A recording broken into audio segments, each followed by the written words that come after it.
La crise à l'échelle européenne, à présent, tout le monde n'est pas logé à la même enseigne et c'est ce que la Commission semble reprocher à l'Allemagne. Bonsoir Pascal Verdeau, vous êtes notre correspondant à Bruxelles. Alors la France est bien placée pour le savoir, les déficits sont très surveillés par Bruxelles, mais les excédents commerciaux aussi, et ça c'est plus étonnant.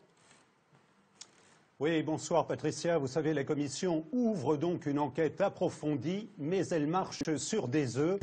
Pas question, bien sûr, de froisser le meilleur élève de la classe européenne ou de remettre en cause un modèle fondé sur l'exportation et qui gagne des parts de marché avec des excédents commerciaux qui frôlent les 7% du PIB depuis des années, alors que la règle aujourd'hui de Bruxelles impose de ne pas dépasser les 6%.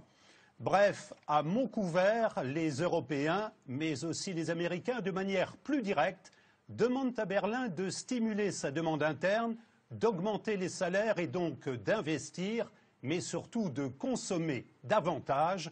Car vous savez, finalement, dans la zone euro, les excédents des pays du Nord, ce sont les déficits des pays du Sud. Nous sommes prêts à assumer nos responsabilités, rétorque Berlin, mais la voie est étroite. Écoutez ce député européen proche d'Angela Merkel. L'Allemagne a une population vieillissante.